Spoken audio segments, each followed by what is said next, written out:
We live our lives on screens, right? But what if I told you there's a whole other world, a hidden world, happening just behind the glass? It's this crazy, super fast marketplace where invisible programs are arguing and cutting deals for us all the time. So in this explainer, we're going to pull back the curtain on that secret digital marketplace. You've totally had this happen. You're watching a flight online, you hit refresh, and boom, the price just jumped 20 bucks. Or maybe you leave something in your cart, come back the next day, and suddenly it's cheaper. What's going on there? You probably think, oh, it's just some algorithm, but it's way, way more interesting than that. Yeah, that little price jump, that wasn't just a number changing. That was the end result of a negotiation, a super fast, totally silent argument between programs, a whole conversation that happened in the blink of an eye, literally in the milliseconds while your page was loading. All right, so let's dive into the secret marketplace. First question, who, or maybe what, is doing all this arguing? Okay, the key players here are what we call software agents. And you can kind of think of them like tiny digital lawyers. The airline has its agent, and its only job is to get the highest price for a seat. In your travel app, it has its agent, and its job is to fight for the lowest price for you. When you hit that search button, you're basically sending your lawyer into a room to hash it out with their lawyer. So when these two digital lawyers go head-to-head, how do they actually settle things? I mean, they have completely opposite goals.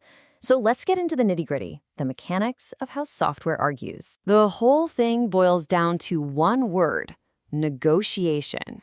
And yeah, sure, negotiation is about reaching an agreement. But the really important part here is conflict of interest. This is not a friendly chat. This is two self-interested programs, each one programmed to win.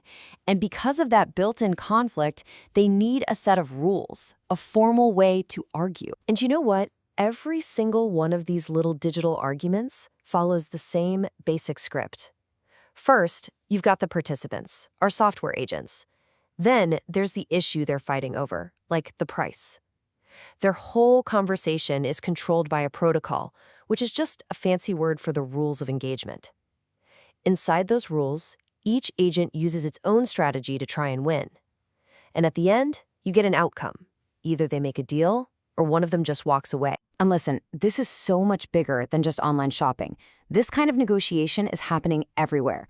Think about cloud computing. You've got tons of different programs all screaming for processing power from the same server.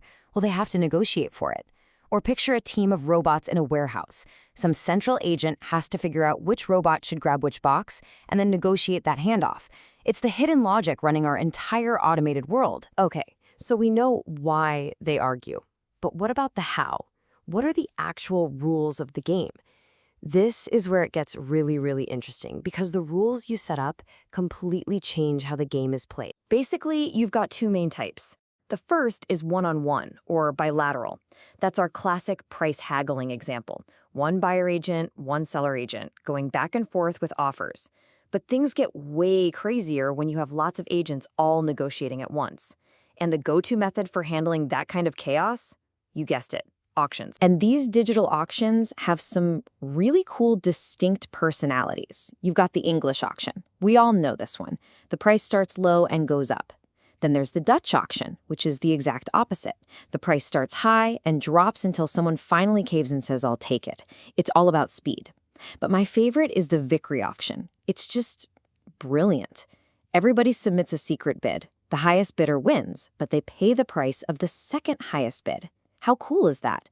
It's a clever trick that pushes bidders to be honest about what something's actually worth to them. This is the kind of brainy stuff that powers the ad auctions on Google every single second. But here's the kicker. In any game, knowing the rules is just step one. Winning? That takes strategy. And these agents, they aren't just passive rule followers. No. They are programmed to win. And to give them an edge, their designers use a really powerful tool from the world of mathematics. And that tool is game theory. It's basically the science of strategy. It gives you a way to look at this whole negotiation as a game and then figure out the absolute best moves your agent can make to outsmart its rivals and get the best possible outcome. So, what's the ultimate goal here? It's to find something called a Nash equilibrium. It sounds complicated, but the idea is actually pretty simple. It's that point in the negotiation where everyone has made their best move based on what everyone else has done. At that point, nobody has a reason to change their strategy. The argument is over. The price is locked in. The deal is done. Okay, I know this all sounds a little abstract. Maybe like something you'd find in a computer science textbook.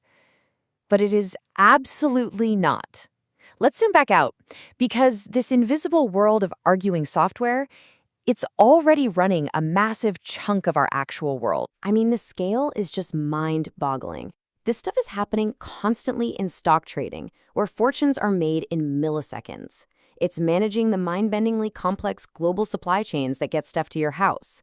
It's even running our power grids, with agents fighting over the price of electricity every single second. It's become the invisible engine of the entire modern economy. And as you can imagine, this has some pretty huge implications. For sure, it leads to incredible efficiency. I mean, we're automating things that were just impossibly complex before. But it also changes the game. Winning isn't just about having the best products anymore. Now it's about having the smartest digital lawyer. It's changing how markets work, and it's bringing up some really tough new ethical questions that, frankly, we're just starting to figure out. And that really brings us to the final big question. As these software agents get smarter, as they get woven deeper and deeper into our lives, making huge decisions without any human in the loop, we have to stop and ask ourselves, when one of these agents makes a deal, is it really doing what's best for us? In this new world run by arguing software, who are they really working for?